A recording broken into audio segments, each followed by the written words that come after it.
네, 안녕하세요. 비욘디 박준표 PD입니다. 오늘 7시 방송은 비욘디와 대한소화기업 연구학회가 함께하는 시간입니다. 오늘은 대장암 명의를 만나는 시간인데요. 고대 안암병원 소화기내과 금보라 교수님과 함께 대장암의 진단부터 치료까지 모두 알아보는 시간 갖도록 하겠습니다. 교수님 안녕하세요. 안녕하세요. 네, 교수님, 네, 시청자분들께 인사랑 소개 먼저 부탁드리겠습니다. 네, 안녕하세요. 고려대학교 안암병원 소화기내과의 금보라입니다. 오늘 이렇게 만나 뵙게 돼서 반갑고 오늘 또 이 주제에 대해서 같이 얘기해 보면 좋을 것 같습니다. 네, 오늘 금보라 교수님과 함께 대장암에 대해 자세히 알아보는 시간 가져보도록 할 텐데요. 시청하시면서 좀 관련해서 궁금증이 있으시면 자유롭게 질문 남겨주시면 강의 종료 후에 답변 자세히 드리도록 하겠습니다. 많은 질문 또 부탁드리겠습니다. 그럼 먼저 강의를 시작해보면서 대장암이 오늘 주제잖아요. 네. 어떤 건지 대장암이, 그리고 또 우리나라에서 어떤 상황을 가지고 있는지, 사람들이 좀 많이 걸리고 계신지 맞습니다. 자세히 한번 알아보도록 하겠습니다. 네. 네. 그럼 한번 강의를 좀 드려보도록 하겠습니다. 네, 감사합니다. 네. 오늘 제가 이제 말씀을 드릴 주제는 대장암 진단부터 치료까지 이렇게 준비를 했는데요. 사실은 이제 우리나라에서 대장암이 굉장히 많아지기 시작하면서 우리 시청자분들도 그렇고 굉장히 많이 대장암에 대한 이 정보들을 많이 보셨을 겁니다. 그래서 그런 정보들을 갖고 굉장히 궁금해하시는 내용들이 많이 있었고요. 또 실제로 저희가 진료실에서 이렇게 환자분들을 뵙고 또 보호자분들을 뵙고 이렇게 말씀을 나눌 때 굉장히 궁금해하시는 것들, 특히나 몇 가지 이런 것들이 있었습니다. 그래서 그런 주제들을 조금 오늘 골라서 늘상 이제 나오는 뭐 진단치료 이런 내용도 있지만 그런 거에다가 이제 궁금해하시는 내용들을 조금 더 같이 넣어서 한번 오늘 말씀을 드려보도록 하겠습니다. 알겠습니다. 대장암이라고 하는 거는 뭐 어려운 내용은 아닙니다. 뭐 다 아시는 것처럼 대장에 생기는 뭐 우리가 대장 혹은 이제 직장 이렇게 나누는 경우도 있는데 어쨌든 다 통틀어서 저희가 이제 대장이라고 이게 이름을 얘기하게 되고요. 그 대장에 생기는 암을 대장암이라고 하는 겁니다. 어려운 거는 아니고. 다만 이제 조금 더 구체적으로 들어가면 대장의 안쪽에 있는 피부와 같은 내막, 저희가 이제 점막이라고 표현하는데요. 입안에도 점막이 있죠. 그런 점막에서 발생하는 악성 종양, 암을 저희가 이제 대장암이라고 얘기합니다.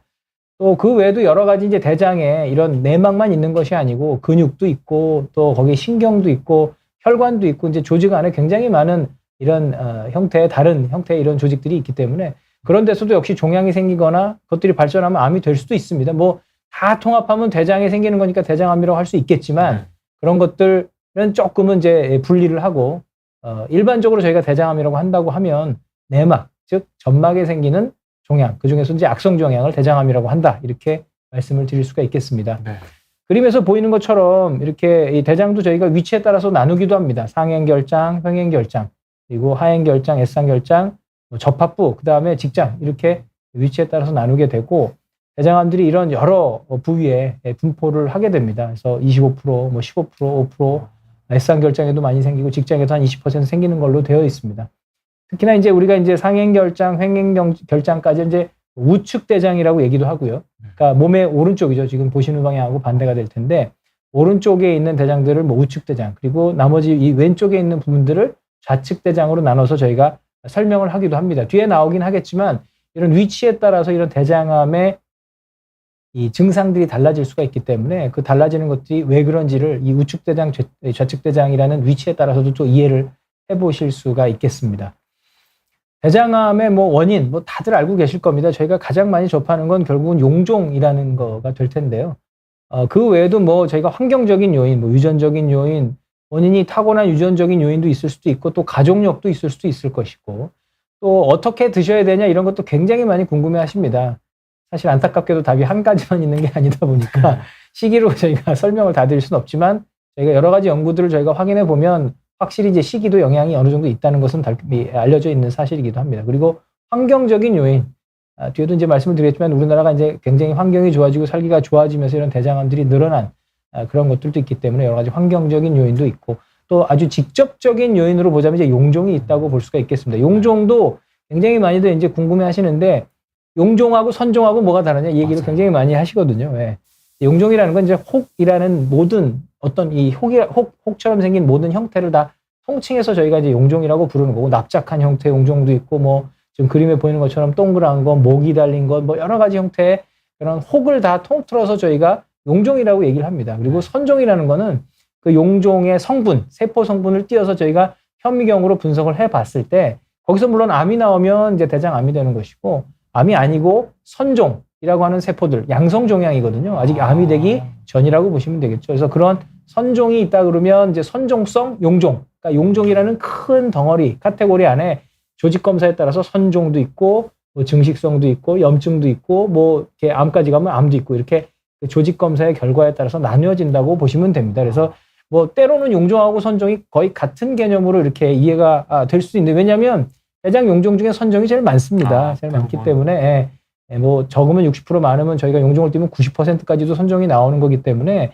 선종이랑 용종이랑 거의 저희가 비슷하게 생각을 하고 특히나 선종이 암의 씨앗이라고 저희가 얘기를 하다 보니까 선종이 제일 관심의 대상이거든요. 그래서 이 선종성 용종을 제일 저희가 흔하게 접하게 되다 보니 이제 용종하고 선종하고 같은 이런 수준으로 이제 이해하시는 경우가 많습니다. 근데 하여튼 용종은 큰 카테고리, 선종은 그 안에 조직 검사에 따라서 나뉘어진 카테고리다. 이렇게 생각을 하시면 됩니다. 그래서 이러한 선종성 용종이 제일 직접적으로 대장암을 발생하게 할 수 있는, 기다리다 보면 이렇게 암이 될 수 있는 그런 전구 단계이다 보니까 굉장히 직접적인 원인이다라고 흔히 얘기하고 이걸 제거하는 것이 대장암을 예방한다. 직접적으로. 그렇게 저희가 해석을 할 수가 있기 때문에 대장 내시경을 저희가 대장암 검진으로 하고 또 대장 용종을 제거하고 이러한 단계들이 저희가 겹치게 된다고 볼 수가 있겠습니다. 그리고 용종 중에는 조금 선종이 대장암과 가장 관련이 많은 그렇죠. 그런 이제 거죠. 선종이 되기 시작하면 네. 이미 종양의 단계가 된 것이고 그 종양의 단계가 들어가면 지금 그림에 나오는 것처럼 정상에서 용종되고 용종에서 또 대장암이 될 때까지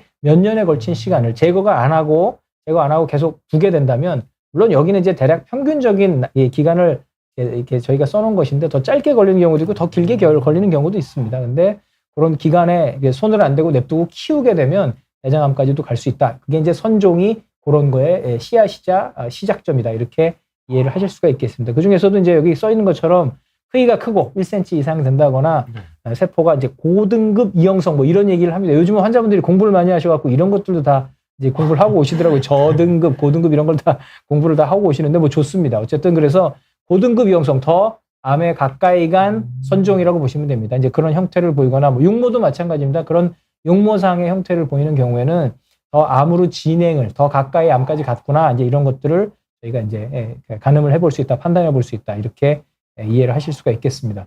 실제로 이제 우리나라에서 이제 아까도 말씀드린 대장암이 굉장히 많이 늘어나고 있는 상황이고요. 이제 우리나라에서 대장암의 입지와 이런 의미를 조금은 데이터를 좀 보면 22년도에도 이제 여러 가지 우리 국가 데이터들, 암 통계 데이터들이 나오고 있고 이제 세계적으로도 그런 데이터들이 모여서 분석을 해보면 보시는 것처럼 뭐 글씨가 좀 작긴 하지만 서구의 여러 나라들도 있고 일본도 있습니다. 뭐 덴마크, 일본, 노르웨이, 헝가리, 네덜란드, 독일 다 있고 이제 우리나라가 이제 거의 굉장히 그 200개에 해당하는 나라, 뭐 데이터를 모을 수 있는 나라는 200개는 안 되겠지만 그 중에서 거의 수위에 해당하는 그런 상황이고 10만 명당 대략 40.1명 정도의 발생률, 이건 발생률입니다. 발생을 그렇게 할 수 있는 이런 이 통계를 보이고 있다. 물론 이게 이제 연령을 다 이렇게 표준화해 갖고 나온 이 발생률이긴 한데요. 어쨌든 40.1명 정도로 상당히 거의 10위권 안에 드는 미국이 우리보다 좀 낮은 그 다음에 의외로 미국이 좀 낮은 것처럼 굉장히 우리나라가 더 갑자기 더 많이 뛰어오른 그런 대장암 발생률을 보이고 있습니다.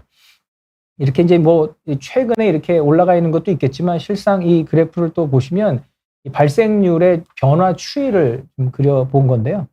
2000년대, 2005년, 10년, 15년, 2020년까지 해서 그 추이들을 보면 우리나라는 이 파란색 선이 되겠습니다. 그리고 뭐 일본 빨간색 선, 뭐 미국, 덴마크, 뭐 오스트리아 뭐 다 이렇게 여러 가지 이제 서구의 흔히 이제 선진국이라고 계속 불려왔던 나라들을 보면 2000년대부터 이 10만 명당 이런 발생률이 뭐 30명대, 40명대 상당히 높았었고 뭐 지금은 조금씩 늘어나서 뭐 올라가 있는 경우도 있고 조금 낮아진 경우도 있고 비슷비슷합니다만 우리나라는 2000년대는 거의 15명 정도까지 굉장히 낮았었다가 우리나라가 이제 굉장히 급속하게 발전을 하고 이제 선진국에 저희가 이제 들어갔다고 보는데 그 뭐 이런 거는 저희가 안 따라가도 되는 건데 나쁜 거를 따라가는 나쁜 것도 또 어쩔 수 없나 봅니다. 다 사람 사는 건 다 똑같다고 봐야 되는 건지 이게 다 이렇게 늘어나면서 아까 말씀드린 대로 40명까지 10만 명당 40명까지 발생률이 굉장히 급격하게 지금 2000년대 초반부터 2020년까지 20년 동안 굉장히 많은 상승률을 보이고 있습니다. 굉장히 가파르게 상승한 걸 저희가 볼 수가 있고 또 2017년에 잠깐 섰다가 또 다시 증가하는 그런 양상도 보이고 있어서 아까 말씀드린 대로 기존의 다른 선진국들과 굉장히 비슷한 수준의 발생률을 보이고 있다는 것이고요. 뭐 이것도 알려져 있는 것이긴 하지만 남자들이 이제 여자들보다는 더 위험률이 높은 것으로 되어 있습니다. 뭐 대부분의 다른 암들이 다 그렇긴 하지만 대장암 역시도 남자가 더 발생률이 높다고 알려져 있고 뭐 이건 이제 이 연령별 말고 이제 성별로 나눠보면 남자가 이제 10만 명당 50명 이상까지 올라갈 수도 있는 거고 여자는 조금 낮아서 이제 24명인데 다 이렇게 평균 해갖고 이 연령 표준하면 아까 40명 정도 된다고 이해를 하시면 되겠습니다. 네. 그래서 보면 뭐 이건 이제 전체 우리나라 22년도 통계를 조금 제가 잠깐 보여드리는데요. 뭐 전체 남녀 합쳐서는 이제 갑상선암이 제일 많다고 통계가 되어 있습니다. 그 뒤로 이어서 이제 대장암이 2등이라고 나오고 있고요. 남자 여자로 나눠보면 이제 둘 다 공히 남자 3위, 여자 3위의 발생률을 보이고 있습니다. 사실은 이게 10년, 20년 전만 하더라도 위암이 이렇게 뒤에가 있지 않았습니다. 위암이 거의 1등, 2등까지 올라와 있다가 위암 검진, 이제 국가검진도 그렇고 이제 우리 여러 환자분들 이제 국민들께서 이렇게 많은 이런 이제 검진을 이제 하시면서 이제 위암 예방이 상당히 된 효과일지도 모르겠습니다. 그래서 위암 발상이 상당히 이제 감소하면서 이렇게 뒤로 조금 밀리게 됐고요. 대장암도 이제 열심히 이제 이렇게 건강검진 하시기 때문에 또 좋은 이런 결과가 이제 전체 사회적으로 있을 거라고 보이지만 현재로서는 굉장히 높아져서 이제 3위, 남자, 여자 공이 3위까지 올라와 있는 상황이 되겠습니다. 특히 이제 조금은 특징적인 상황이라고 본다면 젊은 대장암의 발생률이라고 할 수가 있겠습니다. 뭐 최근에 여러 신문 기사나 이런 데서도 얘기들이 좀 되고 있었는데요. 젊은 대장암은 이제 50세 미만 환자들에서 발생하는 대장암이라고 보시면 되겠습니다. 20대에서 40대 연령대에서 발생을 하는데 지금 10만 명당 12.9명. 아까 뭐 전체 평균보다 물론 낮습니다만 당연한 것이 연세가 드신 분들을 뭐 다 따라잡을 수는 없겠죠. 젊은 분들이 당연한 것이고 그렇지만 그것이 다른 나라랑 비교해 봤을 때는 가히 그게 꼭 낮다고 볼 수는 없다는 것이거든요. 이게 이제 거의 이제 이 발생률을 보면 세계 1위 미국 호주보다도 높다는 것이고 뭐 연평균 증가율도 뭐 4.5 OECD에서 꼭 이런 거 우리 최상위 안 해도 되는데 꼭 최상위를 하고 있는 상황이 되겠어요. 그런 지금 세대 그런 제네레이션을 지금 저희가 지나가고 있다고 보셔야 되겠습니다. 증가율이 그래서 뭐 16에서 21년까지 뭐 26%까지 상승했고 30, 40대에서 지속적으로 조금씩 계속 증가하고 있는 추세라고 볼 수가 있겠습니다. 그래서 이러한 젊은 대장암은 말씀드린 대로 50대 미만에서 발생하는 것이고 물론 전 세계적으로도 증가하는 추세긴 한데 특히 우리나라가 굉장히 빠르게 증가했고 지금 현재 굉장히 높은 발생률을 보이고 있다. 호주나 미국보다도 뭐 높다 이렇게 말씀을 드릴 수가 있겠습니다. 50대 이상에서는 되려 약간 감소하는 추세. 말씀드렸지만 50대 이상은 저희가 대장암 검진 다들 하고 계실 겁니다. 대변 검사부터 대장 내시경도 다 신경 써서 하시고 있고 그런 기간들이 뭐 10년, 20년 지나오면서 사실은 조금씩 발생률이 잦아들 수 있다. 아까 말씀드린 열심히 선종을, 용종을 제거를 하고 계실 거기 때문에 그런 것들이 결국은 이렇게 시간이 지나면서 대장암 발생률을 조금 감소시킬 수 있는 반면에 20대에서 40세, 뭐 50세 대장 내시경 사실 하기 쉽지 않으시죠. 그렇죠. 하게 되지 않으시거든요. 저도 한번 해봤습니다. 아, 그럼요. 아직 아직 연세는, 나이는 아직 안 되셨죠. 그래서 뭐 당연히 그렇긴 하겠지만 젊은 환자분들이 사실 그렇게 쉽게 대장 내시경을 하게 결정되기가 쉽지 않기 때문에 아무래도 뭐 물론 그런 환자들은 아직 다수는 아니지만 그러다 보니까 이제 젊은 연령층에서는 증가하는 추세를 더 보이고 있는 것이 사실인 것 같습니다. 이제 이런 것들이 뭐 생활 습관 80%뭐 이게 100%안 되는 것은 다 복합적이기 때문이죠. 예. 생활 습관의 문제도 있으면서 유전적인 문제도 동시에 갖고 있을 수가 있기 때문에 저희가 뭐 여러 가지 문헌들을 보면 대략 생활 습관이나 유전적인 것들이 젊은 대장암에서는 나이든 우리 일반 대장암, 노화나 누적된 이런 여러 가지 발암물질 노출에 비해서는 생활 습관과 유전에 의한 것들이 더 이런 이 젊은 대장암 발생에 영향을 끼칠 거라고 보고 있습니다. 뭐 모든 암에서 거의 다, 뭐 위암에서도 마찬가지지만 다 거의 공통되는 것 같습니다. 이렇게 뭐 고지방, 섬유질 덜 먹는 식습관, 뭐 비만, 생활, 뭐 신체 활동의 부족, 뭐 흡연 음주는 발암물질이죠. 예, 그러니까 뭐 당연히 해야 되고 특히나 이제 환경적으로 좀 조금 뭐 이렇게 좀 제시가 되는 거는 물론 이게 아직 인과관계라고 할 수는 없겠지만 이제 항생제를 아무래도 어렸을 때부터 이제 많이 쓰게 되는 왜냐하면 다 이제 병원의 접근성이 좋게 되고 요즘 물론 항생제 쓰는 것들을 굉장히 자제하고 있음에도 불구하고 이제 항생제를 사용했던 그런 환경들이 더 많아지면서 장내 미생물 변화가 이런 젊은 대장암에 영향을 주는 거 아니냐 뭐 이런 논의들 혹은 뭐 제시들도 대구는 있습니다. 물론 이제 인과관계는 조금 더 봐야 되겠지만 어쨌든 그러한 이제 젊은 나이에 내가 암일 리가 없다라는 고정관념이 당연히 있을 수밖에 없죠. 그러다 보니까 이게 이런 젊은 대장암이 발생됐을 때는 늦은 단계, 그러니까 3, 4기나 돼서 굉장히 이제 진단이 좀 늦게 되는 경향성을 좀 보일 수가 있겠습니다. 그러다 보니까 아무래도 증상이 조금 더 급격하고 급성으로 더 발현을 할 수가 있고 뭐 혈변이 뭐 45%, 뭐 배도 아프고 뭐 여러 가지 나타날 수 있는 증상들은 공통적으로 나타나겠지만 늦게 발견돼서 급속하게 이제 이 증상이 나타나게 되는 경우가 있다는 것이죠. 진단이 좀 늦어질 수도 있는 것이고 또 젊은 대장암은 아까 좌측 대장, 우측 대장 제가 말씀을 드렸지만 좌측 대장 또 직장 쪽이 조금 더 우측보다는 우세 그쪽에 더 많이 생기는 것으로 되어 있습니다. 그래서 직장이 물론 조금 더 흔한 걸로 되어 있긴 하지만 좌측 대장이 그 다음 우측 대장도 생기긴 합니다만 순서가 이렇게 된다 이렇게 저희가 나오고 있고요. 또 한 가지 이제 젊은 이 환자분들 특히 암 환자분들이 더 예후가 안 좋다. 이건 뭐 다른 암에서도 다 공이 나타나고 있는 얘기긴 하지만 이 대장암에서도 역시 젊은 대장암 같은 경우 굉장히 공격적인 조직학적 특징을 갖고 있다. 예후가 나쁜 조직을 갖고 있다 이렇게 보이고 있습니다. 그래서 분화가 안 된, 분화가 잘 되면 좀 좋은데 잘 이렇게 성격이 잘 나타나지 않는 이런 저분화된 경우가 조금 더 일반적인 대장암보다 더 높게 나타나고 젊은 대장암에서 점액성 선암, 그러니까 점액이라는 게 약간 끈적끈적하게 더 발산하게 되는 건데 그런 암도 기존 일반 대장암보다 더 높게 나타나는 어떤 특징을 보이고 있다고 말씀을 드릴 수가 있겠습니다.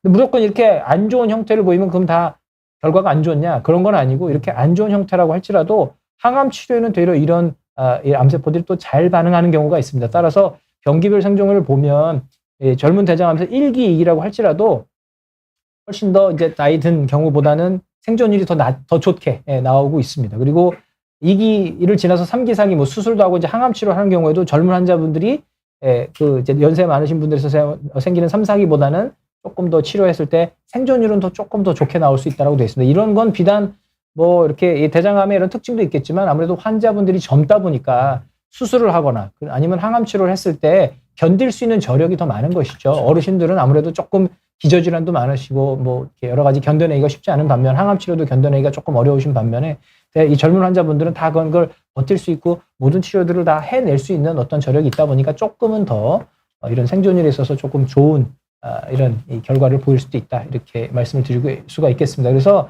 젊은 대장암이 자꾸 많아지다 보니까 저희 가이드라인에서도 이제 옛날에는 50세로 시작을 했다가 뭐 45세까지 낮아지고 있는 상황이고 특히 남자분들 같은 경우에는 45세까지 전 세계적 여러 가이드라인에서도 다 낮추고 있는 추세가 되겠습니다. 특히 이제 가족력이 있다 그러면 말씀드린 대로 유전적인 성향에 대한 생각 이게 무슨 가족력이 있다 그래서 유전병, 내림병 이런 건 아닙니다. 그래서 그런 걸 걱정하는 건 아니지만 가족력이 있다 보면 아무래도 경향성은 조금 더 나타날 수 있다고 생각을 해야 되기 때문에 그런 경우에는 이제 40세부터라도 이제 대장암 검진을 조금 더 생각해야 된다. 가족 내에 가까운 친지분, 특히 이제 피부치, 친족이죠. 일촌, 엄마, 아버지, 뭐 형제 자매에 그런 대장암이 있는 경우는 이렇게 저 젊은 나이에 조금 더 생각을 해야 될 수도 있다는 거고, 특히 가장 어린 가족, 예를 들어서 뭐 누구의 어떤 뭐 어머니나 아버지가 예를 들어 50세 때, 뭐 혹은 60세 때 이렇게 대장암이 발생했다 그러면 뭐 60세라 그러면 그 자제분들은 50세, 뭐 혹은 뭐 50대면 40대 이렇게 10살은 더 먼저 시작해라 뭐 이런 의미로 보시면 되겠습니다. 진단받은 나이에 그렇죠. 가장 나린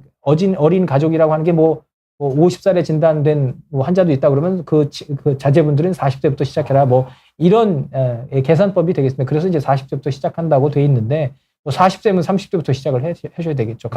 가장 어린 가족 중에 진단된 환자가 있다고 한다면 그렇게 이제 적용을 한다고 보시면 될 것이고요. 대규모 이제 인구 기반 연구를 해보면 이런 젊은 나 중에 25%는 가족력 기반이 있다고 합니다. 그러면 가족력만 열심히 찾으면 되냐? 나머지 75%는 가족력하고 상관없을 수도 있다는 거거든요. 반대급부가 있다는 것이고 그러다 보니까 이런 젊은 환자분들에 대한 관심을 조금은 더 저희들이 가시기 시작하는 그런 또 세대다라고 보시면 되겠습니다. 그래서 새로운 위험도 평가나 뭐 선별 전략을 이제 해야 되는 것이죠. 예를 들면 저희가 대장암 국가검진 같은 게 이제 50세부터 시작하거든요. 대변 검사부터 시작해서 다 50세 혹은 뭐 그렇게 기준을 잡고 시작을 하는 것이 일단 현재 정책이기 때문에 이제 본인들이 이제 여러 가지 조건들을 따져서 내가 조금 더 빨리 해야 된다고 생각되시면 먼저 시작을 하셔야 되는 것들이 있습니다. 그래서 무조건 젊으니까 괜찮다. 물론 어르신들보다는 괜찮은 건 맞습니다. 그래서 무조건 겁을 먹을 건 아니지만 어쨌든 고정관념을 타파해서 이렇게 여러 가지 이제 혈변이라든지 이런 것들이 뭐 조금 기간이 계속 지속되는 어떤 상황이 나타난다 그러면 혹은 내가 이제 대장 내시할 수 있는 기회가 됐다. 뭐 여러 가지 뭐 직장에서건 어디서건 그래서 기회가 된다 그러면 한번 해보는 것도 우리가 적극적으로 한번 해보는 것도 생각을 해봐야 된다. 젊다고 너무 좀 나 어차피 안 걸려. 그렇죠. 방심하고 좀... 있지는 말고 기간을 이렇게 증상이 계속해서 지속되는데 해결이 되지 않는다. 뭔가 이상하다. 그러면 그때는 조금 신경 써서 한번 대장 내시경을 해봐야 되는 거 아닌가? 이런 생각도 해보셔야 된다는 거죠. 그다음으로 넘어가면 증상은 뭐 워낙들 많이들 알고 계실 겁니다. 이것도 이제 침묵의 암이라고 하는데 모든 암이 다 침묵의 암이죠. 뭐 췌장암도 침묵의 암, 다 침묵의 암인데 모든 암이 마찬가지입니다. 그냥 평균적으로 얘기하면 뭐 저희가 한 암 환자의 80%는 증상이 없다고 얘기하거든요.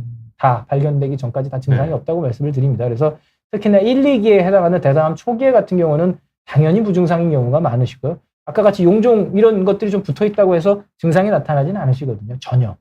큰 혹이 되고 뭐 헐고 피가 나고 이래야 증상이 나타나는 거기 때문에 혹은 대장을 막아서 이제 좁아져 갖고 뭐 폐색 증상이 되고 이래야 증상이 나타나는 거기 때문에 아니면 전이가 돼 갖고 막 몸이 소모성 질환이 나타나서 막 체중이 빠지고 이래야 되는 거기 때문에 그렇게 되면 너무 늦죠. 그래서 초기에 발견하면 좋겠지만 초기에 발견하기가 증상만으로는 굉장히 어렵다. 그래서 이제 정기적인 대장 내시경 검사 혹은 뭐 아까 말씀드린 대변 검사 혹은 뭐 요즘 뭐 유전자 검사도 있고 뭐 여러 가지 방법들이 있습니다만 그래서 그런 것들을 접할 수 있는 기회가 되고 정기적으로 할 수 있는 시간이 되면 한 번씩은 꼭 생각을 해야 되겠다. 조기 발견을 위해서 이렇게 말씀을 드릴 수가 있겠습니다. 아까 말씀드린 것처럼 이제 위치별로 증상이 좀 달라질 수 있습니다. 우측 대장 말씀드린 이쪽 대장의 상류, 좌측 대장 대장의 하류라고 보시면 됩니다. 상류에 있으면 뭐 설사 뭐 이런 여러 가지 다 아시는 이런 증상 생길 수 있고 특히나 조금 신경 써야 된다 그러면 혈변이 조금 검은색에 가깝게 왜냐하면 피가 난 다음에 상류를 거쳐서 중류 거쳐서 하류까지 나와야 되다 보니까 이제 피가 약간은 우리가 뭐 산화된다고 해야 될까요? 뭐 표현을 하자면 그래서 색깔이 검어지게 되거든요. 그러니까 빨간색의 선홍색 신선한 혈변을 보는 건 아니고 약간 묵은 피가 나온다고 보시면 되겠습니다. 그리고 빈혈 증상 그런 묵은 피가 나오는 것들을 인지하지 못하는 경우가 많으셔서 계속해서 모르고 피가 새나가면 뭐 건강검진 했더니 갑자기 빈혈이 생긴 거죠. 본인은 아무 증상도 없었는데 내가 왜 빈혈이지? 난 아무 증상도 없고 아무 질환도 없는데 그런 분들은 그 빈혈을 그냥 놓치시면 안 되고요. 그게 꼭 위암도 마찬가지고 어떤 암도 마찬가지고 이 빈혈 증상이 이 증상이 아니라 이제 검사에서 증상은 없더라도 빈혈이 원인 모를 빈혈이 있다 그럴 때는 특히 이제 성인들은 꼭 이런 암에 관련된 여러 가지 이제 검사들을 생각을 한번 해보셔야 되겠습니다. 의심을 한번 해보셔야 되는 거죠. 증상이 없는 빈혈이 있다 그래서 뭐 빈혈 내가 밥 먹으면 되고 뭐 이제 뭐 그냥 그런가 보다 내가 나이 먹었으니까 빈혈이고 그렇게 생각하시면 안 되고요. 빈혈이 있으면 꼭 문제가 있는지 확인을 해보셔야 되겠습니다. 원인이 뭔지 찾아보셔야 된다는 말씀이 되겠습니다. 그래서 좌측 대장 하류 쪽으로 오게 되면 하류 쪽은 아무래도 직장 항문 쪽으로 가까워지다 보니까 이 피가 나오더라도 신선한 피가 바로 나오니까 선홍색 혈변 그리고 뭐 점액변은 이제 약간 진물이라고 생각하시면 됩니다. 염증 같은 게 있어서 그 진물 같은 게 나오면 또 점액변 같은 게 나와서 조금은 대변이 직접적으로 이제 증상에 반영이 되기 시작한다고 보시면 됩니다. 상류에서는 대변이 대부분 물입니다. 물변이고 하류 쪽으로 내려오면서 이제 꾸덕꾸덕해지면서 찰흙 같은 우리가 보게 되는 이게 변의 형태로 변형이 되기 때문에 상류 쪽에서는 뭐 여러 가지 뭐 이게 있어도 그냥 물이니까 줄줄줄 흘러나와서 증상에 반영이 되기가 더 어려운 것이고 하류 쪽으로 오면 아까 꾸덕꾸덕해지고 좁아지고 그러면 통과할 때 여러 가지 증상들이 발생하기가 쉬워지기 때문에 그런 증상이 이제 하류 쪽에서는 더 직접적으로 나타날 수 있고 혈변도 더 빨갛게 나올 수 있다 이렇게 이해를 하시면 되겠습니다. 그래서 뭐 잔변감, 변 굵기 감소 밑에가 만약에 좁아지게 되면 저희 짤주머니 있으시죠? 짤주머니처럼 똑같이 뭐 그렇게 해서 짜게 되면서 대변이 나오면서 뭐 이렇게 이 진흙 같은 찰흙 같은 변이 거기서 이제 짤주머니처럼 얇게 나오게 되면 변의 굵기가 이게 달라졌다고 느끼게 되시거든요. 네. 근데 이제 물론 그 얇아졌다고 모두가 다 대장암은 아닙니다. 그렇게 되는 것들을 참고를 하시라고 말씀을 드리는 거고요. 그런 것들 때문에 조기 발생의 가능성이 조금 더 높다고는 돼 있습니다. 그래서 위치에 따른 차이가 있다라고 이해하시면 되고 직장 바로 항문 근처 항문에서 대략 10에서 15cm 정도 되는 부분 골반 안에 들어있고 주변에 여러 가지 이 부인과 장기도 있을 수 있고 뭐 전립선도 있을 수 있고 뭐 방광도 있을 수 있고 이런 다른 장기들이 이렇게 둘러싸이는 굉장히 좀 좁은데 복잡하게 있는 그런 대장을 이제 직장이라고 한다고 보시면 되고요. 그러니까 그 직장이 있게 되면 바로 항문에 가깝게 있다 보니까 아까 말씀드린 대로 굉장히 이 증상이 직접적으로 좀 빨리 반영이 될 수가 있기 때문에 그런 위치에 따른 차이가 좀 있을 수 있다. 그렇게 생각을 하실 수 있겠습니다. 그리고 또 굉장히 이제 이것들도 많이 궁금해 하시더라고요. 그래서 혈변이 있으면 다 대장암이냐? 왜냐하면 저희가 이제 대장암 검진을 할 때 대변 검사를 하고 거기서 잠혈 반응 검사라고 하는 걸 저희가 하거든요. 네. 잠혈이라는 건 피가 묻어 나오는 걸 눈에 보이지 않는 피까지 검출을 해낸다는 건데요. 대장암이 있고 그러면 눈에 보이지 않을 정도로 약간의 피가 묻어 나오는 걸 그런 검사, 대변 검사를 통해서 저희가 검출을 해내게 되고 그래서 대변에 피가 있다 그러면 대장 내시경을 해야 된다. 혹시나 진짜 문제가 있는지를 확인해 보기 위해서 네. 그렇게 저희가 그 다음 단계로 넘어가는 과정을 겪게 되는데요. 그렇다고 피가 나오는 게 대장암만 피가 나오는 건 아니거든요. 가장 흔한 건 사실은 치질이죠. 그렇죠. 치질이 제일 많은데. 거기 항문에 문제가 생겨서. 그럼요. 항문에 가서 거기서 당연히 피가 나오는 경우가 제일 많은데 그것도 역시나 이제 대변 검사를 하게 되면 피가 묻게 되니까 그 잠열 반응 양성 이렇게 나오게 되거든요. 그러다 보니까 이제 헷갈리게 되고 나 대장암 검사했는데 이거 양성 나왔으니까 대장암 아니냐 그럴 수도 있지만 아닌 가능성이 물론 더 높긴 하십니다. 대장암이 아까 말씀드린 무조건 다 모든 혈변의 원인이 되는 건 아니기 때문에 그래서 뭐 이런 걸 많이 이제 이렇게 좀 궁금해 하셔요. 이제 치질이냐 과민성 대장증후군도 굉장히 흔히 접하는 진단명이다 보니까 이런 거냐 아니면 대장암이냐 그래서 나눠보면 과민성 대장우는 피가 나오면 안 됩니다. 대장우 절대로 피가 나오는 질환이 아니기 때문에 피가 나오면 이 질환은 아닌 거고 아까 얘기한 대로 치질이거나 아니면 무슨 다른 질환이거나 뭐 상처가 나 있을 수도 있는 거고요. 오늘의 주제가 이제 대장암이다 보니까 대장암에서 피가 날 수도 있는 거고 뭐 혈액의 양에 대한 차이도 있는데 이거는 사실은 약간 좀 부침이 있습니다. 이게 뭐 무조건 양이 많고 적고로 다 감별할 수는 없는 거고 뭐 증상 같은 경우에 치질 같은 경우 또 나다가 또 이렇게 피곤하고 뭐 과음하고 뭐 오래 앉아 있으면 또 피가 나다가 또 좋아지기도 하고 이런 경우가 나타나고 대장암은 뭐 그런 거에 대한 건 아니고 조금씩 점점 악화되는 양상을 보인다는 게 좀 차이가 있을 수 있는 것이고요. 네. 또 한 가지 중요한 건 동반 증상입니다. 말씀드린 대로 치질은 치질 증상만 있는 것이 다른 전신 증상이 동반되지는 않거든요. 과민성 대장증은 그냥 그 과민성 대장증후군에 해당되는 설사 변비가 왔다 갔다 하고 복통이 잠깐 왔다 갔다 하고 이제 이런 증상이 왔다 갔다 하는 것이고요.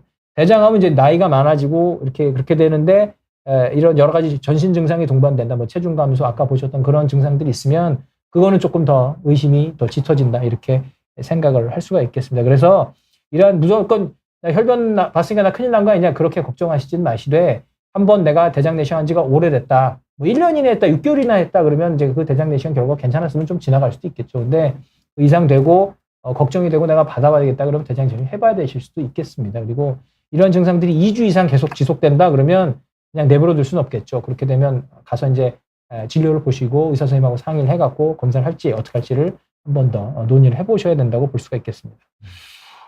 피만 보는 게 아니라 조금 여러 단서들을 많이 같이 보아야 그럼요. 대장암 같은 경우는 피만 나온다고 한 가지만으로 할 수는 없는데 아무래도 저희가 그걸 지표로 삼다 보니까 우리 환자분들 같은 경우는 피 나온다 그러면 일단은 먼저 그러니까 겁을 많이 아마니아 물론 이제 그런 경각심이 필요하기는 한데 모든 걸 그걸로 다 해석해갖고 밤에 밤잠 못 주무시고 막 불안하시고 식음을 전폐하시고 병원 올 때까지 막 이렇게 막 힘들어하시고 다크서클 내려오시고 이렇게까지 하실 필요는 없고 어쨌든 이제 보아야 되는 어떤 원인이 되니까 이제 때가 되면 한 번씩은 꼭 확인하고 그리고 증상이 지속되거나 다른 동반 증상이 있으면 꼭 가서 진료를 보셔야 된다라고 생각하실 수 있겠습니다. 네, 알겠습니다. 뭐 대장암 진단은 뭐 워낙 많이들 공부를 하고 계셔서 뭐 어려운 내용은 없는 것 같고요.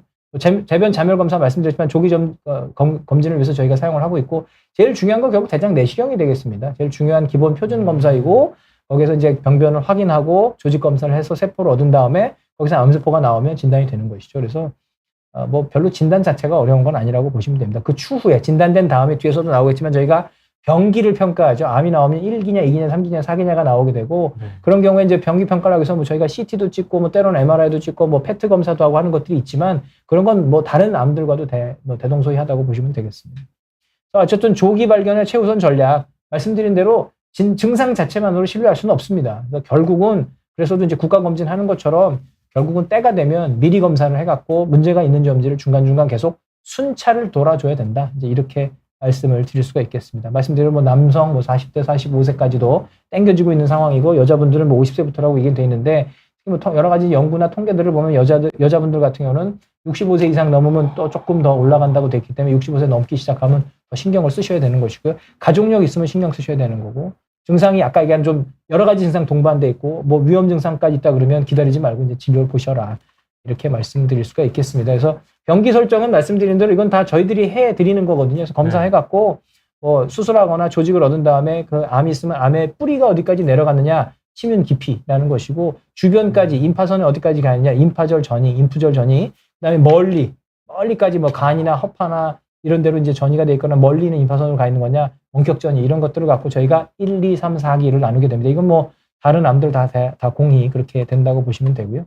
이것도 굉장히 많이 공부들 하시고 얘기 들으셨을 겁니다. 조기 대장암 빨리 발견되고 뿌리가 내려가 있지 않으면 내시경으로 절제하는 경우도 있습니다. 암이라고 할지라도. 그래서 뭐 0기암이다, 1기암이다 이렇게 되는 거. 물론 1기 안에서도 뿌리가 1기 안에서 조금 더 들어가면 내시경으로 하고 난 다음에 안 되면 수술해야 하는 경우도 있긴 하지만 뿌리가만 깊이 내려가 있지 않다고 하면 내시경으로 치료하고 완치를 바라보는 경우도 있기 때문에 무조건 빨리 발견하는 게 제일 좋다고 볼 수가 있겠습니다. 그래서 내시경 치료하는 걸 저희가 점막하 박리술이라는 방법을 사용을 해서 제거를 하게 되는데 하고 난 다음에 저희가 조직 검사를 다 확인합니다. 그래서 암이 어디까지가 있는지 다시 한번 재확인을 하고 다 제거가 잘 됐다고 할지라도 약간 위험 요소, 좀 침투되어 있는 위험 요소들이 있다고 생각이 되면 그때는 다시 재차 그냥 저희 수술을 통해서 이제 장 절제를 하자고 말씀을 드리는 경우도 있습니다. 왜냐하면 재발을 하면 안 되니까요. 결국은 완치라는 게 5년 동안 재발하거나 전이가 나타나지 않아야 되기 때문에 조금 위험 요소가 있다 그러면 추가적인 수술을 하자고 저희가 권고 드리는 경우도 있습니다. 또 1, 2, 3, 4기를 나눠서 보게 되면 자, 뭐 아시겠지만 이제 항암 치료 얘기도 나오고 수술 얘기도 나오게 됩니다. 되는데 1, 2, 3, 4기 보시면 4기 같은 경우에는 전이가 된 거잖아요. 딴 데로 가 있기 때문에 이제 모두 다 수술을 제거할 수는 없는 단계인 건 다 아실 겁니다. 다른 암에서 다 다 마찬가지고요. 잘라낼 수 없으니까. 다 잘라낼 수가 없는 거죠. 네. 가 있는 부분들을 다 제거할 수 없기 때문에 아시는 것처럼 결국은 항암 치료를 해야 되는 단계가 이제 4기라고 되는 건데 대장암은 그래도 특징적으로 뭐 이렇게 간에만 일부분에 가 있거나 혹은 뭐 허파에만 일부분, 폐에 또 일부분만 가 있는 경우에 수술적 절제를 할 수 있는 경우가 되면 항암 치료도 하고 그 암이 있는 자리 자체도 또 기회가 되면 수술하고 뭐 간이나 허파에 있는 부분도 수술을 할 수만 있다면 가능한 한 다 제거를 하는 경우 그런 접근법을 사용을 하기도 합니다. 그래서 그렇게 해서 몸 안에서 암세포를 최대한 없애고 줄이고 항암 치료로 다 말리면 4기인데도 불구하고 아주 또 완치까지 보는 경우도 간혹 있을 수가 있어서 적극적으로 치료하는 것들을 저희가 생각을 하고는 있습니다. 다만 말씀드린 것처럼 이제 환자분이 그래도 기저질환이나 이제 연령 같은 것들을 생각을 해서 그런 것들 다 이제 치료를 이제 견딜 수 있을 정도의 상태는 되셔야 될 텐데요.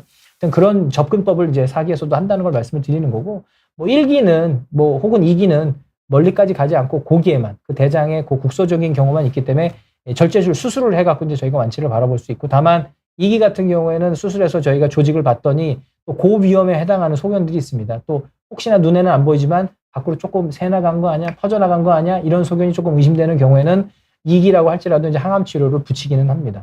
3기 같은 경우에는 이미 이 임파선 같은 경우에 저희가 전이가 된 경우를 이제 얘기를 하는 거기 때문에 수술도 하지만 항암 치료를 붙여서 이제 퍼져나가 있는 것들을 다 씨를 말리는 그런 치료까지 하는 그런 접근법으로 저희가 이제 항암 치료까지 보고 있다고 보시면 됩니다. 그래서 1, 2, 3, 4기 보면 1기 때는 말씀드린 것처럼 생존율이 5년 생존율을 저희가 보통 계산하는데 95%까지도 뭐 말씀드린 대로 굉장히 작은 경우에 내시경으로 자른 경우가 있기 때문에 완치 가능성이 굉장히 높은 거죠. 그래서 대부분 뭐 다 사시는 거죠. 맞습니다. 네. 그래서 이거는 그냥 뭐 암 안 걸렸던 사람처럼 지낼 수 있는 가능성이 굉장히 높다고 보시면 됩니다. 그래서 내시경 절제주는 이제 수술로 이제 저희가 치료를 하고 완치할 수 있는 1기 때 발견되면 제일 좋겠죠.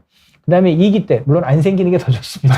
1기 때 발견되시지 그렇죠. 말고 안 제일 생기는 게 제일 좋습니다. 근데 하여튼 어쩔 수 없이 내가 이렇게 만약에 걸리게 된다면? 걸리게 된다면 1기가 우리가 제일 좋다고 볼 수가 있겠고, 어쩔 수 없이 2기로 가게 되면 생존율이 좀 떨어지게 됩니다. 아무래도 조금 아까 뿌리가 내려가기 시작하고 퍼져나갈 가능성이 있다 보니까. 그래서 70%, 80%까지. 하지만 말씀드린 대로 그렇게 하고 뭐 필요하면 항암 치료까지 붙여서 완치할 가능성은 있습니다. 그래서 수술하고 항암 치료 일부까지 붙이는 경우가 있는 거고, 3기는 말씀드린 대로 수술도 하고 항암 치료도 하고 직장암 같은 경우는 방사선 치료도 하고.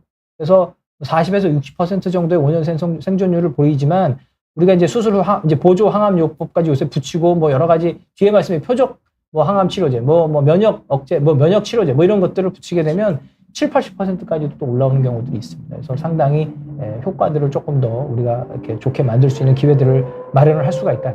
기수가 조금 올라가더라도. 자, 4기 같은 경우 말씀드렸습니다. 굉장히 다 퍼져 있는 상황이기 때문에 생존율은 보면 좋지 않습니다. 하지만 항암 치료하고 표적 치료까지 하고 나면 치료 안 하면 뭐 한 9개월 정도 보지만 치료하면 그래서 2년 이상까지도 우리가 어떻게든 연장을 더 하고, 아까 말씀드린 굉장히 좋게 어떻게 연결이 되는 경우에는 진짜 싹 다 말리는 경우도 아주 뭐 흔하진 않지만 어떻게든 해볼 수 있는 그런 단계가 있을 수 있다라고 이해하시면 됩니다. 그래서 기수가 높으면 생존율이 높고, 기수가 낮으면 생존율이 높고, 기수가 높아질수록 좀 이렇게 어쩔 수 없이 이런 다른 암에서도 마찬가지지만 이런 형태를 보이기 때문에 가능한 한 빨리 발견하는 게 우리에게 굉장히 중요하다.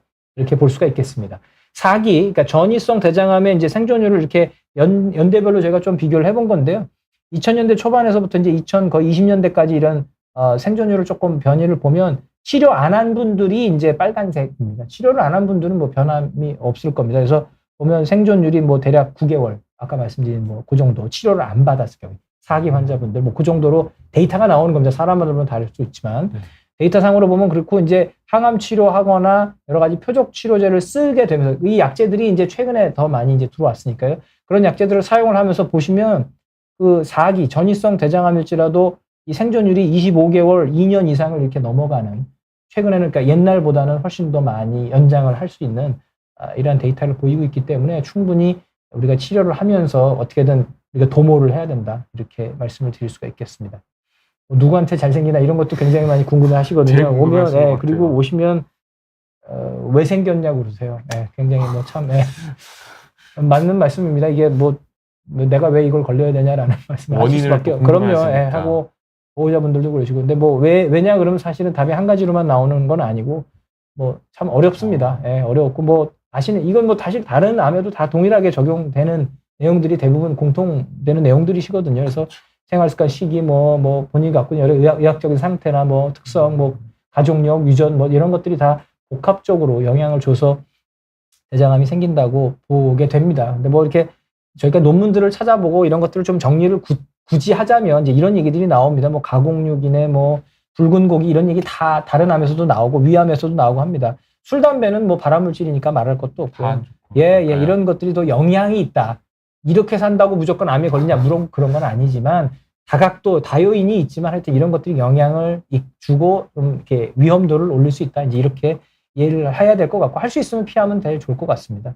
생활 습관에서도 비만, 신체 활동, 운동해라 다 나오는 얘기죠. 예, 마찬가지입니다. 그래서 그런 것들 다 위험도를 올릴 수 있으니까 하라. 그다음에 뭐 흡연도 뭐 하면은 계속 올라가는 거고 끊으면 위험도가 떨어지기 시작한다. 뭐 이런 얘기도 다 똑같은 얘기. 스트레스 조심해라. 근데 한 가지만을 원인으로 얘기할 수는 없다. 이렇게 말씀드리겠습니다. 그리고 나이, 뭐 사실은 제일 확실한 건 어떻게 보면 나이라고 볼 수 있겠습니다. 나이와 노화가 되니까 이런 어떻게 보면 안 좋은 혹들이나 이런 것들이 발생할 가능성이 더 높다라는 거 하나는 어떻게 보면 변하지 않은 사실일 것 같습니다. 근데 여자분들 같은 경우는 65세 그리고 특히나 이제 여자분들이 폐경이 되고 나면 그 호르몬의 어떤 보호막이 사라진다라고 저희가 표현을 하는데 그러면서 또 이런 뭐 대장암뿐은 아닙니다. 다른 것도 마찬가지로 이런 것도 다 증가하는 것으로 저희가 이해를 하고 있습니다. 그리고 의학적인 요인은 기저질환이 있는 분들이죠. 그래서 뭐 젊은 분들 같은 경우도 염증성 장질환, 뭐 궤양성 대장염, 뭐 크론병 이런 질환이 있는 분들 이것도 희귀병입니다. 뭐 많은 건 아니지만 그런 분들은 이제 대장암 발생률이 더 올라간다고 돼 있고 아까 말씀드린 용종, 선종 내비두면 당연히 올라가는 건 알고 계실 거고요. 뭐 당뇨병이냐, 가족력이냐, 뭐 유전성 막 용종이 굉장히 수십 개, 수백 개씩 생기는 그런 굉장히 희귀 질환도 있거든요. 그건 진짜 유전병입니다. 이제 그런 경우에 굉장히 이제 대장암의 위험도가 올라간다. 이제 이렇게 저희가 말씀을 드릴 수가 있겠습니다. 네. 그래서 이제 뭐 어떤 요인이 그럼 제일 이런 대장암 위험률을 낮추고, 그러니까 좀 많이 낮출 수 있는 영향력이 좀 있냐 보면 1번이 뭐 글씨는 작습니다만 대장 내시경입니다. 대장 내시경을 해서 직접적으로 대장암을 이렇게 우리가 예방할 수 있는 방법을 사용하면 이렇게 75%의 위험도 감소 효과가 있다라고 이제 분석을 해보면 당연한 얘기입니다만 하여튼 네. 그렇게 보고 나머지 아스피린도 있네. 아스피린 이것도 뭐 아스피린 메트폴민 이런 것도 다 공부 많이 해보셨을 텐데 그런 것도 그렇다고 아스피린을 꼭 드시라는 게 아니라 네. 뭐 이런 효과가 분석이 됐다라고 보시면 됩니다. 그리고 중요한 건 스모킹 여기 보면 담배, 흡연, 금연하라는 말씀이죠. 금연하는 것도 이렇게 영향력이 있다는 거고 뭐 운동하는 건 뭐 말씀드린 여러 가지 뭐 금연, 금주하는 것들이 다 이런 대장암의 위험도를 낮춘다. 대장 내시경이 굉장히 크다는 걸 이제 볼 수가 있겠습니다. 이것도 많이 물어보세요. 대장암하고 직장암하고 뭐가 다른 거냐, 뭐 다른 거냐, 뭐 다른 건 아닙니다. 같은 건데 위치만 다른 거고 대장암 전체는 대부분 이게 이쪽 상류 쪽에 뭐 상류 중류 쪽으로 생기고 직장암은 대략 3분의 1 혹은 4분의 1 정도에서 직장암이 생기는 거고 직장은 아까 말한 항문에서 대략 10에서 15cm 정도 굉장히 항문 근처에 있는 대장을 말씀을 드리는 거고요. 그런 부분에 생기는 거다. 근데 말씀드린 것처럼 골반 안에 있기 때문에 굉장히 좁고 거기서 수술하거나 뭐 이런 것들을 할 수 있는 폭이 굉장히 좁기 때문에 수술이나 이런 것들이 좀 일반 대장암 수술할 때랑은 조금 다르게 접근이 될 수 있다는 게 차이가 될 수 있겠습니다. 그래서 증상도 위치에 따라 다르다. 아까 다 말씀을 드렸으니까 넘어가겠습니다. 네. 수술할 때도 뭐 이런 대장 내시경 수술하는 거 원래대로 다 하고 항암 치료하면 되는데 직장은 방사선 치료를 조금 더 사용하는 경향이 더 있다. 그리고 항암 치료도 전후로 더 쓰게 되는 경우가 있다. 왜냐하면 너무 좁은 데 있으면 이걸 다 긁어내기가 쉽지 않은 공간이거든요. 그래서 이거를 이 암덩어리를 줄여서 그걸 다 뜯어낼 수 있게 만든 다음에 수술하자. 이런 개념이라고 이해를 하시면 돼요. 그래서 항암 치료, 방사선 치료를 더 사용을 하게 된다. 뭐 다 생존율은 더 동일하게 이제 대장암이나 직장암이나 비슷하다고 볼 수가 있겠고요. 어쨌든 항암 치료나 방사선 치료를 조금 더 사용을 해야 되기 때문에 여러 가지 도구들을 복합적으로 사용한다. 이렇게 보시면 되겠습니다. 이제 마지막인데요. 이제 표적 치료자의 면역 치료도 굉장히 많이 궁금하시거든요. 뭐 이거를 복잡하게 다 말씀드릴 필요는 없고요. 결국은 이제 표적 치료제라는 것이 이제 암 세포가 자꾸 자라나고 먹고 살고 퍼져나가고 하는 그런 활동들을 하는데 연관이 있는 그런 요소들이 있습니다. 그런 요소들을 막아버리는 그런 약제들이라고 생각하시면 됩니다. 이 옆에 있는 거는 이제 면역 세포인데요. 우리 몸에 정상적으로 암 세포가 생기면 우리 내가 갖고 있는 정상 세포하고 다른 변이를 보이기 때문에 우리 몸에 있는 면역 세포들이 와서 암 세포를 죽이게 돼 있습니다. 원래 정상적으로. 근데 이제 그런 암 세포들이 그거를 싹 가면 쓰고 피하게 되는 그런 기전을 갖게 되는데 그 기전을 다시 또 우리 면역 세포들이 그거를 다 꿰뚫고 그거를 잡아내게 할 수 있게 하는 그런 면역 반응을 다시 일깨우게 하는 약제가 이제 면역 치료제라고 보시면 숨은 애들을 되겠습니다. 좀 적발시키게 예, 하는, 예, 적발하게 하는 겁니다. 이게 뭐 이렇게 이 수사하는 능력과 찾아내는 능력을 더 좋게 한다고 이렇게 이해하시면 돼요. 그래서 표적 치료하고 면역 관문 치료제 다 비슷비슷하게 사용을 한다고 이해를 하시는데 어쨌든 조금은 다르다. 면역 치료제는 암 특이 아까 얘기한 암 막 이렇게 자라나는 데 필요한 그런 분자의 변이 있는 것들을 직접 공격해서 이제 막아버려서 암세포가 이제 자라나지 못하게 하는 거고 면역은 아까 면역 반응 활성화라고 말씀드렸습니다. 그래서 네. 우리 몸에서 면역 세포들이 더 잘 죽이게 그렇게 하는 거라고 보면 되고 그래서 뭐 다 이게 우리 사기 전이암 때 쓰는 거고 면역 가문은 면역 친화성 암이 조금은 분리가 돼 있습니다. 그래서 저희가 조직 검사를 해갖고 이런 뭐 이렇게 써 있는 것들을 확인해서 면역 친화성 암이라고 하면 그때는 면역 가문 억제제를 더 사용을 할 수 있게 효과를 보기 위해서 그런 상황이라고 볼 수 있겠습니다. 그래서 표적 치료제는 특정 분자 구조를 직접 공격, 면역 가문은 환자의 면역력을 조금을 더 활성화시켜서 암세포를 제거할 수 있게 돕는다. 이렇게 이해를 하시면 되겠습니다. 그래서 이런 표적제를 사용을 했을 때 이미 여러 가지 효과가 좋다는 것들이 다 규명이 돼 있기 때문에 저희가 사용을 하고 있는 것이고 면역 가문 억제제도 여러 가지 임상 연구를 통해서 이미 뭐 다 사용을 하고 계시겠지만 여러 가지 이제 저 환자 생존율이라든지 뭐 치료 효과 반응이 다 좋은 것들을 검증을 해서 사용을 하고 있다. 이렇게 볼 수가 있겠습니다. 그래서 네. 정리를 하자면 말씀드린 것대로 안 생기는 게 제일 좋습니다. 그렇죠. 안 생기는 게 제일 좋은 없는 게 거고, 최고고. 없는 게 제일 좋은 거고, 혹시 어쩔 수 없이 이런 일이 생긴다고 한다면 무조건 빨리 발견을 해야 되기 때문에 증상이 없어도 때가 되면, 그리고 아까 말씀드린 증상이 뭔가 좀 지지부진하게 끌리고 이상하다, 그러면 한 번쯤은 생각을 해서 검진을 해보자. 뭐 지나가는 빈혈 놓치지 말자. 뭐 이런 말씀 제가 드렸고요. 그다음에 진단이 빠르면 빠를수록 완치율 좋아지는 거 보여드렸습니다. 그래서 빨리 발견하는 게 무조건 좋다. 그다음에 뭐 2, 3기 환자들 아까 보조 항암 요법들이 굉장히 많이 좋아져서 추세가 굉장히 좋아지고 있는 거 제가 생존율 좋아지는 거 그림 보여드렸고요. 그래서 20, 30%까지도 더 기존에 우리가 알고 있던 생존보다 더 향상시키는 결과들을 보여줄 수 있기 때문에 적극적인 치료를 할 수만 있다면 고려를 해야 된다는 거고 말씀드린 대로 4기 아니어야 되는데 하여튼 4기가 나온다고 할지라도 적극적인 치료를 통해서 역시 장기 생존율을 조금이라도 더 우리가 확보할 수 있는 기회들이 있을 수 있기 때문에 물론 이제 안 좋은 경우에는 굉장히 실망스럽고 힘들지만 포기하지 말고 우리가 할 수 있는 한도 내에서 충분히 계속 상의를 해서 우리 저 의사 선생님들과 상의해갖고 치료를 해서 어떻게든 이겨낼 수 있도록 저희가 방법을 찾아내고 또 그렇게 할 수 있는 기회들을 만들어 나갈 수 있었으면 좋겠습니다. 제 강의는 여기까지 하도록 하겠습니다. 네. 감사합니다. 네. 금보라 교수님과 함께 대장암의 좀 진단부터 치료까지 좀 여러 부분을 알아봤는데요. 남은 시간은 저희가 질문들이 들어온 게 여러 가지 있어서 살펴보도록 하겠습니다. 먼저 엔젤님 질문입니다. 엔젤님께서는 대장 내시경을 주기적으로 계속 받고 계신데 할 때마다 용종, 선종이 있어 제거를 하셨다고 합니다. 선종도 그리고 또 선종도 대장 내시경으로 제거만 하면 대장암 예방이 좀 완벽하게 될 수 있냐 이렇게 좀 궁금해하셨고 또 좀 추가적 질문으로 대장 내시경을 하기 전에 주치의께서 최근 변비나 설사가 반복된 적이 있으신가요?를 물으셨는데 이게 좀 대장암과 관련이 있는 것인지 물어봐 주셨습니다. 굉장히 아마 현실적인 질문을 해주신 것 같고요. 이런 경우들이 상당히 많이 있으실 겁니다. 우리 다른 우리 저 환자분들께서도 그래서 주기적으로 계속 받는 거 굉장히 잘하시고 계신 겁니다. 물론 이제 이게 준비하는 과정이 쉽지 않으시죠. 먹고선 대변을 또 봐야 되는 게 쉽지 않지만 하여튼 그걸 잘 챙기시는 거 굉장히 중요하시고요. 할 때마다 성종, 용종에서 제거를 했다. 보이면 뛰어야 됩니다. 냅두고 나올 수는 없기 때문에 제거는 해야 되는 거고 이 매년 자꾸 왜 생기냐에 대한 질문을 굉장히 많이 하시거든요. 근데 아까 거기서도 말씀을 드렸던 것처럼 왜냐는 건 사실은 굉장히 다요인적이고 복합적입니다. 뭐 아까 얘기한 가족력부터 시작해서 본인이 갖고 있는 유전적인 성향이라고 설명을 하는 경우도 있고 뭐 여러 가지 술, 담배 했던 발암물질 노출력이라든지 이런 것들 다 있을 수 있기 때문에 뭐 단순히 이제 그거 하나만으로 할 수는 없고 안 생기게 만들 수 있는 방법이 있느냐? 그것도 어렵습니다. 뭐 예를 들면 어떻게 뭘 먹으면 안 생기냐 이런 것들 많이 물어보시거든요. 그리고 보면 영양식품이라든지 이런 것들도 굉장히 또 광고들이 화려하다 보니까 근데 효과는 여러 가지 검증이 안 돼 있기 때문에 꼭 그런 것들을 의지하실 필요는 없습니다. 어쨌든 안 생길 수 있는 특별한 방법은 없고 우리가 지금 할 수 있는 거라고는 아까 제가 그래프 위험도를 낮출 수 있는 게 뭐냐 그 데이터를 따라가는 수밖에 없습니다. 내시경 하시고 금연금주 하시고 그다음에 우리가 할 수 있는 한도 내에서 우리가 건강을 지키기 위한 여러 가지 노력들을 하시는 게 중요하시고요.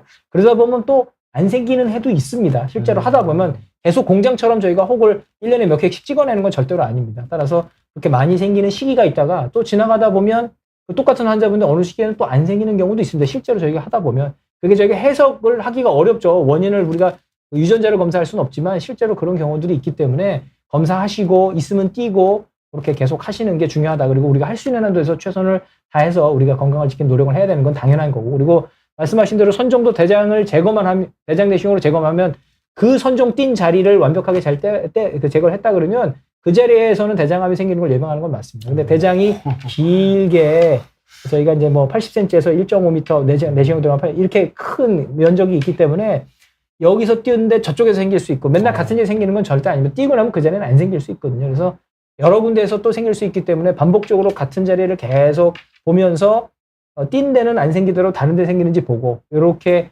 제거를 하면서 저희가 대장 내시경을 해야 된다. 이렇게 이해를 하셔야 될 것 같고요.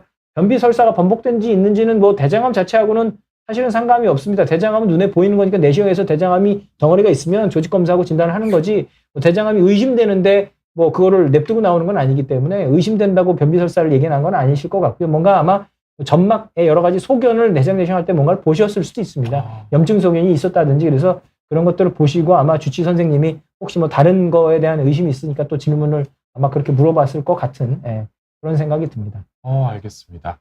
다음은 이제 오영도님 질문입니다. 교수님, 저는 50대 중반까지는 대장 내시경을 하면 아무것도 없이 깨끗했는데 후반부터는 용종이 좀 계속 생긴다고 합니다. 좀 비싼 질문인 것 같은데요. 네. 이런 식습관이 관련이 있는지 그리고 이게 왜 생기는지에 대한 좀 비싼 질문인 것 같습니다. 나이도 영향을 주는지 이렇게 그럼요. 주셨습니다. 말씀 아까 드린 것처럼 일단 1번은 노화입니다. 어쩔 수가 없습니다. 1번은 노화.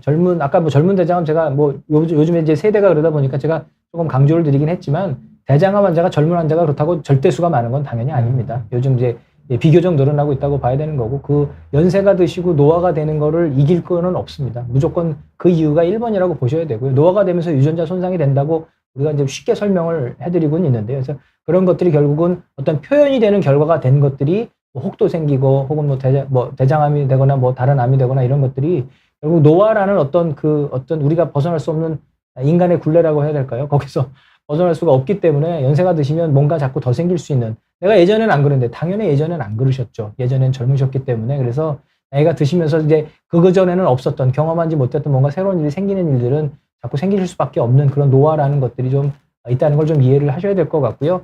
육식 안 하고 저것도 굉장히 많이 말씀하세요. 내가 관리하기 위해서 육식 안 하고 채소 위주로 많이 먹는다. 잘하시는 겁니다. 그걸 하지 말라는 건 아니고 이제 아까 말씀드린 그거 이외에 여러 가지 다요인적인 것들이 있고 다 해석할 수 없고 분석해낼 수 없는 부분들이 있기 때문에 개개인 어떻게 보면 맞춤형으로 하되 공통적으로 우리가 열심히 해야 되는 건 열심히 하셔야 되고요.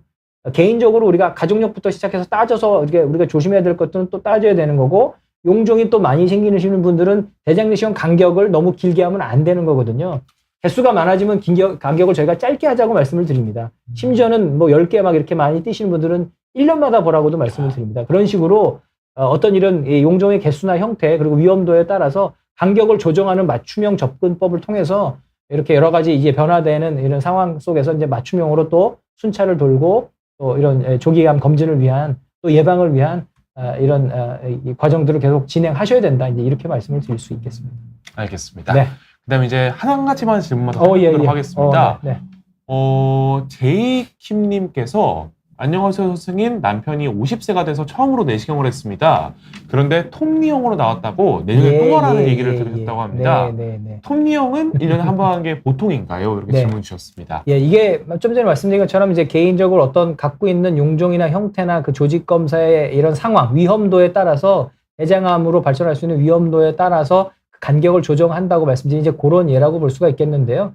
톱니형이라고 하는 것들이 조금 더 위험도가 높다고 평가하는 건 맞습니다. 그렇게 한데 그럼 1년마다 볼 거냐, 뭐 2년 있다 볼 거냐, 3년 있다 볼 거냐는 또 그 톱니형의 크기에 따라서 달라질 수도 있고 그 외에 다른 용종들의 개수에 따라서도 달라질 수도 있고 또 아까 말씀드린 가족력에 따라 달라질 수도 있고 이런 상황이기 때문에 아마 그런 것들을 종합해서 주치의 선생님께서 보시고 톱니형 나왔으니까 내년에 뭐 크기가 얼마인지 좀 써주시진 않았는데 1년 있다가 보자고 얘기하는 게 어떤 그런 이유들이 더 추가돼서 보자고 했을 수도 있습니다. 무조건 1년 있다가 보자고 하는 건 당연히 아닙니다. 그리고 말씀드린 대로 일반적으로 내시경 주기는 3년에서 5년 하는 건 맞는데 아까 가이드라인에서는 저희가 막 5년도 남는데 그게 평균 위험도를 말씀을 드리는 거고요. 그 평균 위험도는 가족력도 없고 아무것도 없고 다 없는 사람의 평균 위험도에서 저희가 5년을 말씀드리고, 뭐 미국은 10년도 얘기를 합니다. 거기는 이제 검사비가 너무 비싸서 그런 건지 그런 것들을 고려하긴 하는데, 10년은 정말 너무 길고, 아까 지금 우리나라의 대장암이 어떻게 움직이고 있는지, 우리 세대와 우리 제네레이션의 어떤 상황인지를 지금 말씀드린 이유가 뭐냐면, 지금 무조건 우리가 그런 가이드라인을 다 따라가야 되냐? 사실은 개개인화 해야 될 가능성이 있는 거고요. 그래서 3년, 5년 주기라는 게 틀린 말씀은 아니지만, 가이드라인 따라가는 건 맞긴 하지만, 맞춤형으로 간격 조절 필요할 수 있다. 이렇게 이해하시면 될 것 같습니다. 알겠습니다. 톱니형 이어서 꼭 1년만 한 게 아니라 뭐 크기나 여러 그러면 영향을 다른 영역, 미쳐서. 톱니형이라는 것도 위험도가 올라가는 건 맞습니다. 네, 그래서 이런 말씀을 들으신 것 같다라고 네, 말씀해 네, 주셨습니다. 네.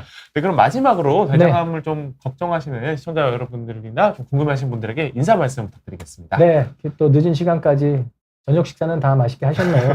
식사를 하시고 들으셔야 되는데 식사하시면서 들으셨었으면 좋겠습니다. 네, 그래서 뭐 제가 오늘 일단 많이 이제 진료실에 오셔서 궁금해하는 것들을 위주로 해서 이렇게 말씀을 좀 드리긴 했는데요.